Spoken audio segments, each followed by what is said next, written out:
Welcome back. I am your host. I am attorney Stephen Leahy, and this is I like the way I say that. Attorney. I do. It's just with so much confidence. Okay, well, I have confidence in you to take over from here. But I have confidence in Rocky to take over from me. And now, here's that man with a head just crammed full of knowledge, Mr. Know-It-All. Yes, ladies and gentlemen, Mr. Know-It-All, the segment where we ask Attorney Leahy the questions that he is confident he can answer. Okay, so I wanted to reiterate our new hotline. Oh, yeah. Which is 312-262-5614. Can you say that a little slower? 312-262-5614.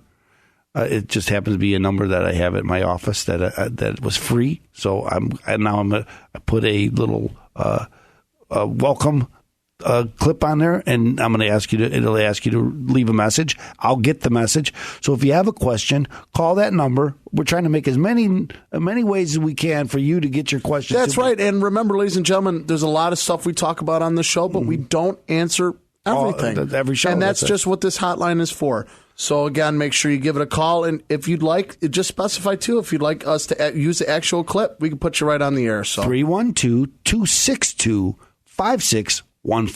Okay, well, now, Mr. Know-It-All, we have our first question, and I believe it was from a friend that we know. Yes, and he asked me, I'm helping my aged mother with her finances, and can I add my name to her account so I can avoid probate in the future? Yeah. And the answer is, and this is important because a lot of times, even with IRS stuff, right? If I file a joint return with my wife or my husband, I'm going to be liable for that just like them, because I own it. I have it just as much as them. Yes. Same thing with when I own my home. If I own my home jointly, and usually they call this joint ownership with right of survivorship. And what that means is that I own all of it, half of all of it. So I don't just own half of it. I own half of it, but all of it.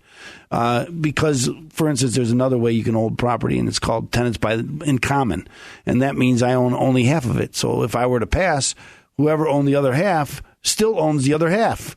And whoever and then my estate would take my half. Of course, yeah. But if I own it jointly, or you can also own things as what they call tenants by the entirety, and that's when you're married. But I don't want to get too much into it. But joint tenancy is when you own half of the whole, and so if someone passes, then you own it. They're gone, so now it's yours. So your advice is... This is one way you can avoid probate with things like bank accounts, like homes, and it's kind of a cheap way to do estate planning. So if I know it, and it's faster. So you're going to get a will done. We're going to get a will done. That's going to take some time. It's going to take some effort, and it's going to cost you some money to get a will done. This way, if for instance, if my mother, in this example, has most of her assets are in this one bank account, and if I just put my name on that bank account and I got everything, I got all the money when she passed, I wouldn't really need a will. Well, that would be a way to do that. You can just put your name on the account. It seems easier. You can put your name on the account as a joint holder of the account, not as a authorized user, but as a joint holder of the account, and then you own half of the whole. And when she passes, or if she passes before you, then you'll get ownership of it, and it'll be yours, and you'll avoid probate. Okay. So we wanted to also talk about last week. We talked about about the scam calls. Yeah. And I got a call today from someone about a scam call. I got a call today. Yeah, and you got a different variation of it. Yes, and ladies and gentlemen, this is the weird part. This is no joke. Before we got on the show, I got a call from somebody saying they are from the federal government going to give U.S. me money. Treasury, because I was U.S. Treasury. I tried to record it, but my recording didn't work. So there was some profane language that I used, so I wouldn't be able to use it on here anyway. Because, as I said, ladies and gentlemen, play with them a little bit, and I did. So the call was saying that I got $8,000 because I'm an outstanding so he won citizen. $8,000. I won because the government is just giving away $8,000. They go, we could put it in your account, or we could send you a money order. And I asked for money order. And then I called them back about 10 minutes later, and they were saying that, going through, I gave them all the confirmation number, and then they go, okay, well, you can receive money from the government. And I went, what government? The federal or the state? And she goes, oh, I'm sorry, the phone's breaking up. I got to get back to you.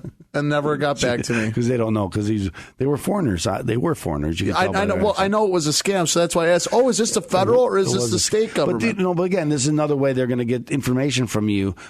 Jim said, oh, that's kind of scary. They know that much. They really didn't know. They just knew his name and they knew and my his name, my address, and they happen to know, oh, do you live? And they asked how old I was, and were you married? And I told them that it's complicated.